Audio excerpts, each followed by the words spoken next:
Thank you all so much for being here. I'm really excited to be here with Ivar Murd, the director of this beautiful movie.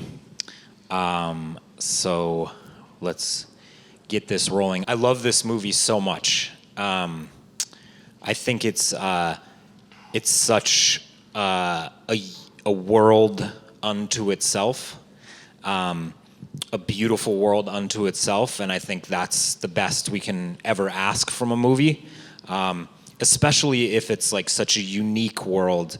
And you know, I think at the beginning of the movie, especially given the style of it, you're like, where am I? What is this? And so quickly, you pull us into this incredibly heartfelt, many-layered journey. So I just wanted to say congratulations. And I guess the first, even though people always ask this in Q&As, I think for this movie it's particularly applicable. I wanted to know just how you came to make this movie and be involved with Uku and Marju and the rest of the folks in it. Well, I found Uku's music online. He had a SoundCloud account after a long night of partying, and it was like 3-4 a.m. I found his music, and I was fascinated by just how unique it was, and how strange it was. And it sounded like it was from another world, and the music itself did a lot of world building. So it was part of there was like a cohesiveness to his work. And I didn't know about his condition, and I thought that his artist name Uku Kuut, I thought that was like an homage to Marju Kuut. I didn't even know they were related because I had been living here, and I have like gaps in my knowledge of Estonian culture. But these gaps can be very beneficial because if you're working on a doc and you're doing research and going into this world, it's almost beneficial to not know very much because it provides you the opportunity to learn with your audience and to take your audience on this journey. And so I found his SoundCloud, and as I researched more into it, and I was just a fan of the music, I discovered all of these different things and the ALS and everything else, and I was just fascinated by it. And it felt like there's like a real story there. Like there's a real story with like extreme ups and extreme downs. And there's something that can very well work in a film. Like it's something that's going to be interesting just because of, even if you don't like the music, like the story itself should be strong enough to take you on this journey. And so this world that you're describing, it wasn't a world that I had created. Like I just tried to channel his world because I went to see him, and it was very difficult because ALS is like. You see pictures and so on, but if you're up close, I don't know if anyone has any experience with someone meeting someone who has ALS. It's a very difficult thing to see. It's like you're trapped in your own body. It's basically torture. And his wife just gave me this big box of tapes, and so the world building that was done was just to channel his world and to kind of bring that to life. To not try to create something new, but to try to breathe life into the world that he had already created. Because he edited a lot of stuff. He did a lot of video work. All of those original videos are made by him. So it was referencing their creation. And how long was it between your long night of partying when you discovered the SoundCloud and when his wife gave you, second wife, right? Yeah. Gave you the box of tapes? It was, I think that was a period of like 6 months.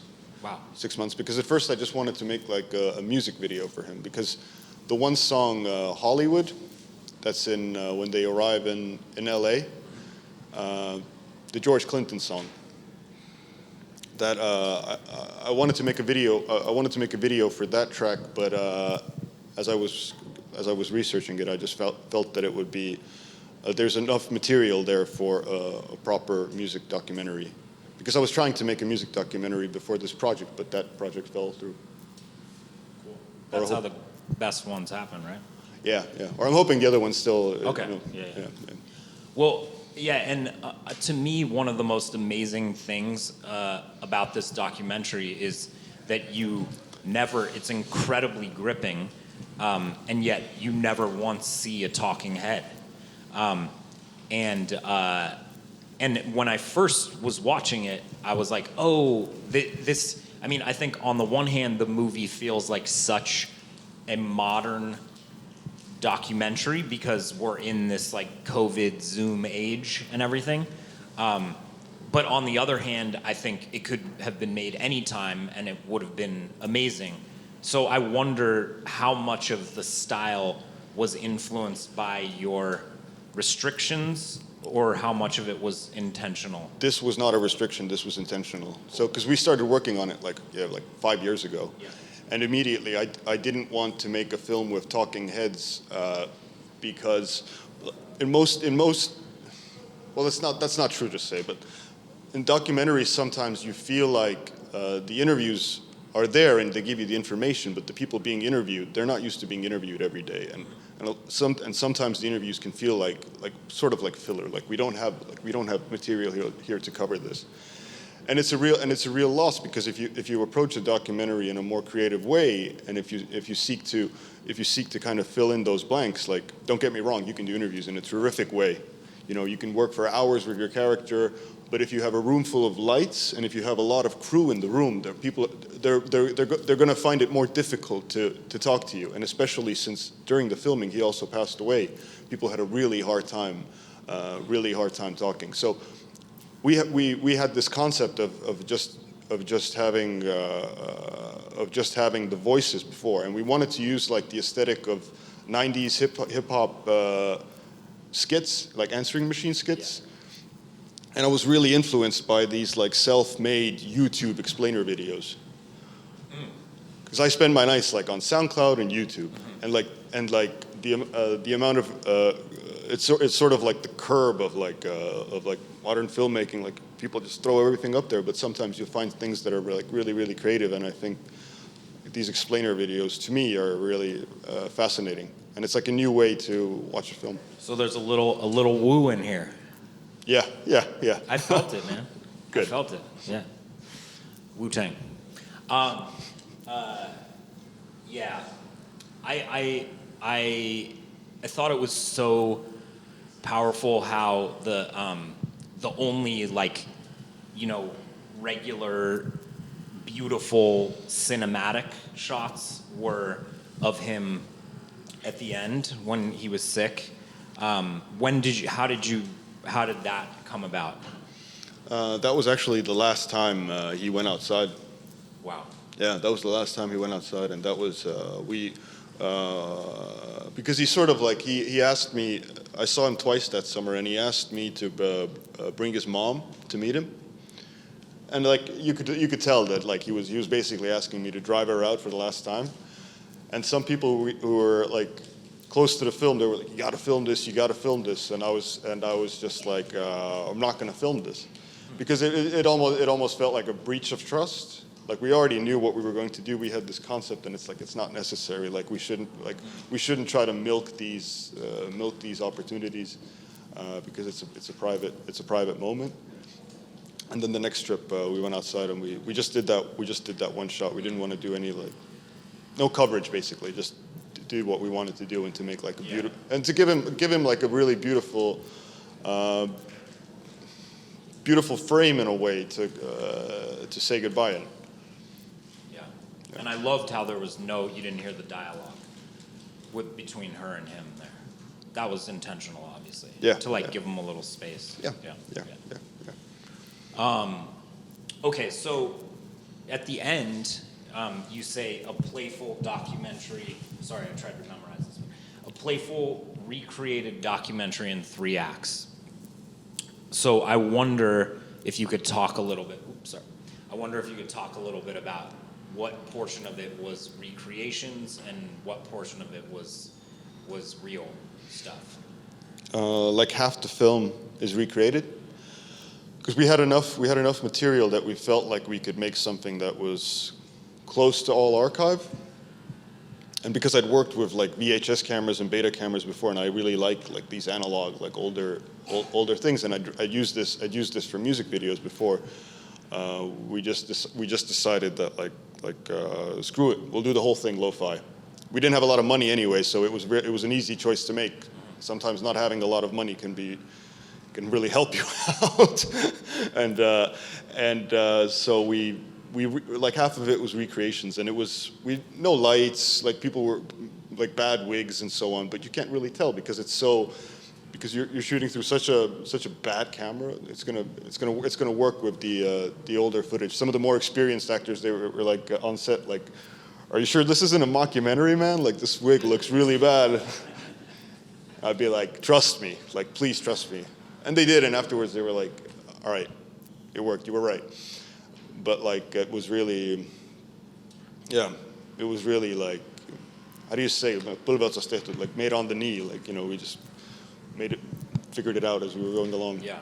Like we filmed in LA with no permits. We just sent them in with cameras inside like stores, and it was a lot of fun. And we also got to like play around with like camera movements, and the actors would run the cameras, and we would just go like crazy. And I think it was a very good creative space because we were able to improvise, and not just with what they were doing, but also with how they were doing it. And so the lingerie store, that was a recreation. We were just we were just walking around like, and we were like, oh, this is like a cool lingerie store. Like, let's film here. And we'd ask, and people would be like, yeah, sure, do it. It was really fun. It was really fun. Those 2 weeks were fantastic. Yeah. And so all of the music in the documentary was Uku's music, correct? Yeah, some of the earlier stuff is his mom's. Okay, yeah. And then, yeah, so I wanted to ask about Marju, because I saw that she died very recently in April of 2022, right? I forget the exact date. But so was she able to see any of the documentary? Yeah, she saw the film, but like she was, you know, as like we have these like this idyllic vision of like what it means to be an outside artist, you know, and like it's people who are like, you know, they're still like popular and people like still like them, but like what I found working with these outsider musicians is that that's very often not the case.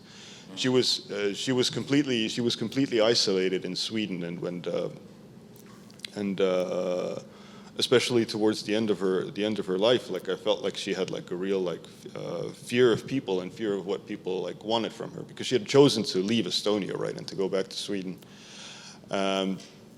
So it's like fear in what way? You mean like from a like of her reputation, fame perspective? Yeah. And also the fact that she has been away. Estonia is really small. It allowed her to maintain this like superstardom that most Estonians don't have. When I took her to meet Uku for the last time, like we got on this ferry to go to Saaremaa, this island, and she wanted to buy me ice cream to thank me. And so we were walking around the ship, and like in Estonia, you see famous people fairly often. Everyone needs to go to the grocery store, whatever. She was walking around, the whole ship was like, that's Marju Kuut, because you never saw her. So it was like Michael Jackson had descended from heaven, and like, holy crap, she's here.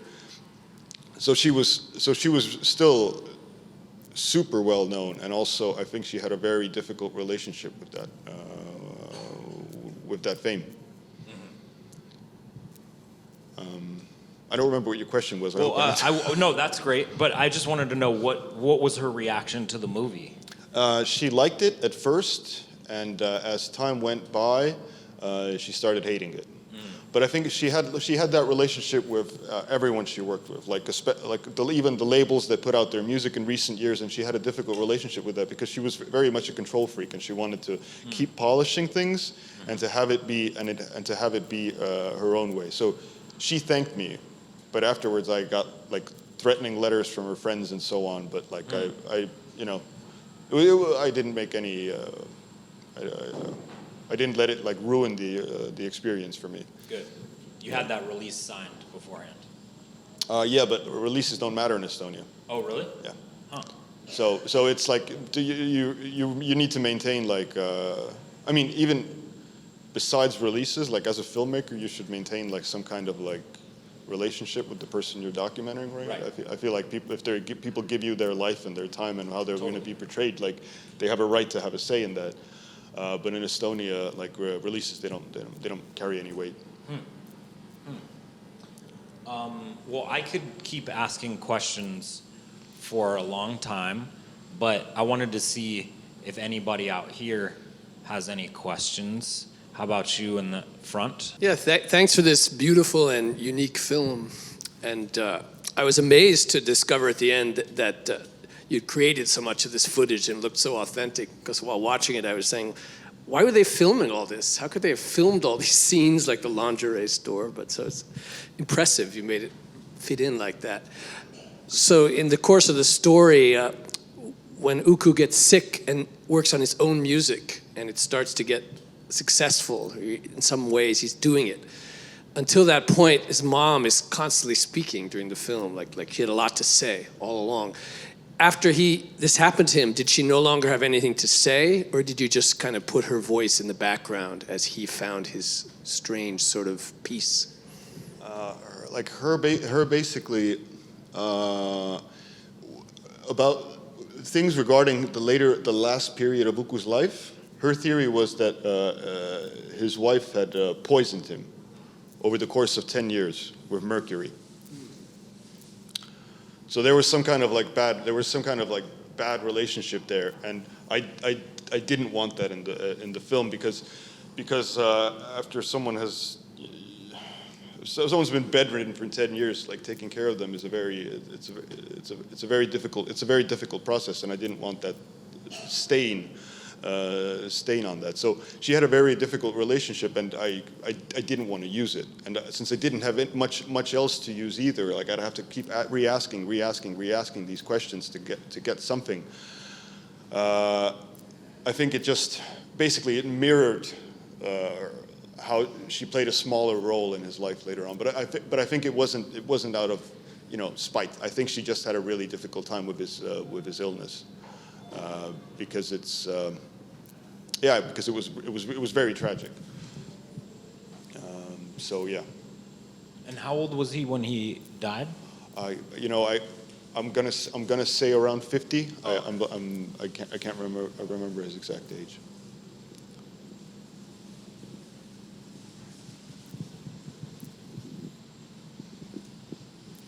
Other questions? Yes.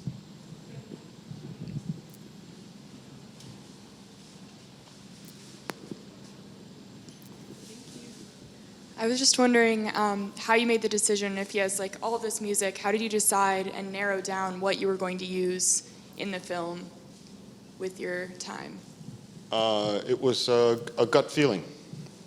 It was just like a gut feeling. Like I'd listened to so much of it that some songs sort of faded away, and some songs that haven't gotten as much attention as some of his other tracks, I decided to bring to the forefront because I feel like they could, still become popular. Like they could still merit like more listens.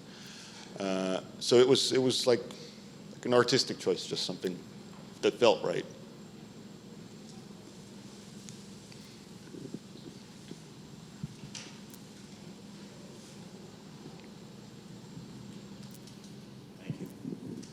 Hello. How hard was it to shoot? I know you talked about it a little bit, but those end scenes really were moving. And I feel like that must have been really difficult to shoot, but also I felt like intentionally you had the camera on the scene for a long time, like not that you would have coverage anyway to cut away or whatever, although you could cut away to historic scenes or whatever, but I won't say that it was uncomfortable, but it was powerful to stay on those scenes at the end for as long as you did. Was that intentional, and was there an emotion you were going after? Yeah, I mean the film's edited very fast, right? So I thought it was a good opportunity to kind of before we send people out, to kind of give them give them this minute to just spend with him and to kind of see for themselves. Just to have this time with him. Shooting it was very difficult. But as it is with these things, I was nervous going there. I felt horrible afterwards. But once you're shooting, you're just shooting and trying to be as professional, as nice as possible, So it was, it was difficult. Did you say that she asked you to bring her out, and you did that? Was that filmed, or you didn't film that? I didn't film that. No, but he asked. He wanted to. And you brought her out, but just you didn't film that scene, or that visit? Oh yeah. Well, no. When we went.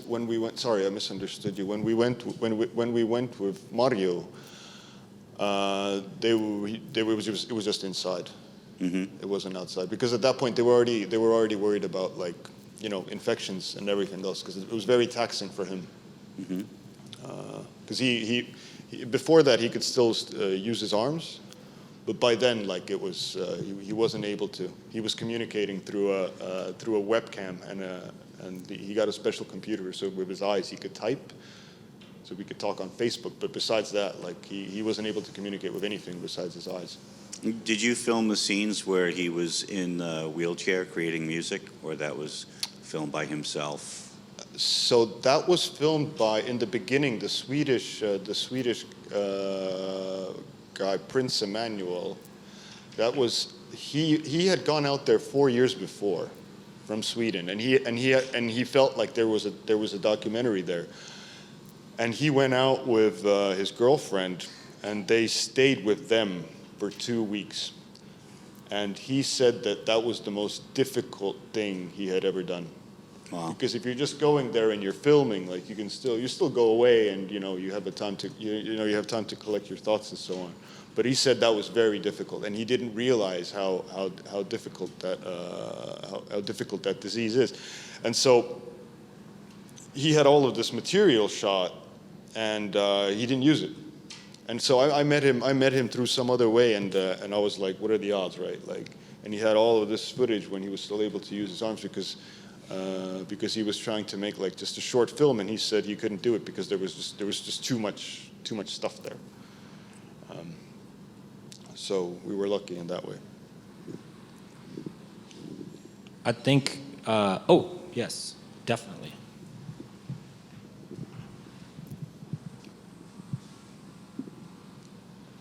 I watched it second time today, and first time on big screen, and now discussing and listening, I'm realizing that it was very fast-paced and very fast-running, and only sort of the breathing in and out, when I'm realizing I'm breathing in and out, were the moments of near death or death. First is at the grandma's grave. Right, there's this longer. We linger on this graveyard and picking that grass from that grave, and then at the end, towards Uku's own end of life. And I guess I don't even have a question, but I do see it totally. Like, I'm still seeing it, as I told you earlier this morning, that the film is sort of like no surprise that you're a music video editor, that it's such a wonderfully musically edited, and not just because there's music there, but somehow I'm left with a sense of music and not so much thought. Somehow the rhythm of life, I guess, that comes through. So I just wanted to sort of share that. And then, I don't know, are you seeing it in the same way? We're intentionally creating those two pauses, not only in the end, but there's also in between? Yeah. Because well, their life was so fast-paced and hectic. There was always something going on, and like 5 different things at once. And the only things that did stop time for them were death. I got that very much when I was speaking with them as well. That these were like traumatic and defining experiences for them. And I think the film just tries to reflect that.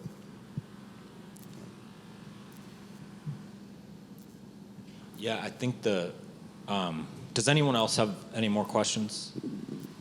Because I wanted to, I think we got to wrap up, but I just wanted, especially as as a filmmaker myself, I wanted to make sure everyone is very aware of just, as you said, how much of an editing feat this movie is.